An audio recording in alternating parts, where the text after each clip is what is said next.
For all the latest Star Wars news and updates, visit hybridnetworkyt.com.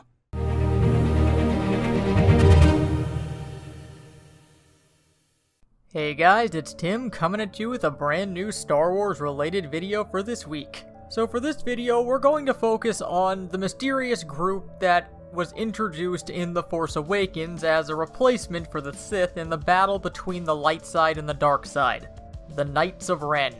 Full disclaimer, the Knights of Ren don't have a lot of definitive information about them just yet, so the latter part of this video is going to be speculation about the roots of the group and where they came from.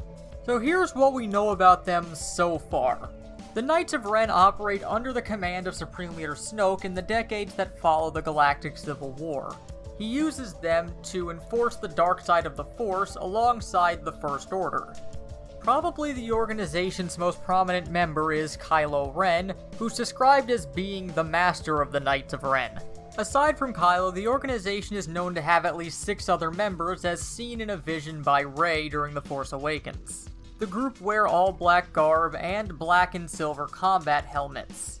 And although the group is not officially part of the hierarchy of the First Order, Kylo Ren at the very least has the ability to operate freely within the military structure, similar to how Darth Vader operated within the Empire. And that's all we know definitively about them right now. So at this point, I'm going to go into the speculation portion of this to what the roots of this group might be. And for this information, let's look towards the canon book trilogy, Aftermath by Chuck Wendig. In it, we meet a group called the Acolytes of the Beyond, which are basically a religious zealot group that worship the dark side and those figures associated with it. The group operated during the Galactic Civil War and the years following it, and while the members were typically non-Force sensitive, they still believed in the teachings of the dark side. In their first appearance, the group was initially non-violent, only purchasing a red lightsaber that they believed to be the lightsaber of Darth Vader, with the intention of destroying it to return it to its true master. However, 2 months after they did this, they staged a violent revolution on Coronet City on Corellia. Also, a 24-member cell of the Acolytes, led by their leader, Yupe Tashu, who was one of the top advisors to Emperor Palpatine during the days of the Republic, attacked a small New Republic outpost on Daveron. So what's the connecting thread between these two groups? Well, prior to the attack on Daveron, Tashu gifted a member of the group named Kiza the mask of Exim Panchard, a Viceroy of the Sith. This was both symbolic, as the Acolytes of the Beyond revered these Sith artifacts, particularly masks like this, and earning one was viewed as a great honor. And also, the mask of Exim Panchard was made of a meteoric metal that was strong in the dark side of the Force, and also contained the screams of hundreds of innocents that were slaughtered for the Viceroy's pleasure. So when Kiza put on this mask, she was overcome by the dark side and gave in to its influence.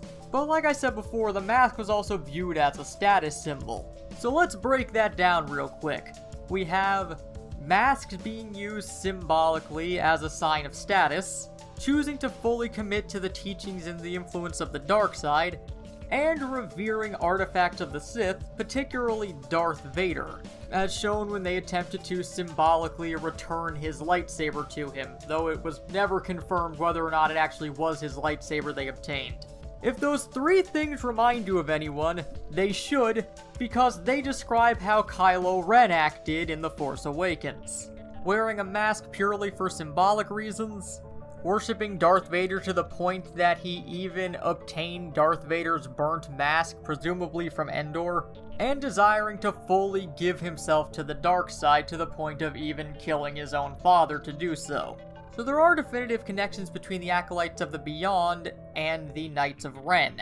They all wear masks similar to Kylo, though when we see them in the vision, Kylo is the only member to actually have a lightsaber, implying that he may be the only really Force-sensitive member of the team. Which would both explain how he rose in the ranks to the Master of the Knights of Ren so quickly, and would seem to be another connection to the Acolytes of the Beyond, since many of them were Force-sensitive as well. So it's possible that the Acolytes of the Beyond, after the Battle of Jakku, sometime between then and the events of The Force Awakens, under the leadership of Snoke, became the Knights of Ren. But what do you guys think? Do you think that there's a connection between these two groups? Well, as always, let us know down in the comments, and if you're interested in hearing more Star Wars related video, feel free to click that subscribe button and the bell next to it so you can be immediately informed whenever a new video goes up. But until next time, this has been Tim from the Hybrid Network, signing out.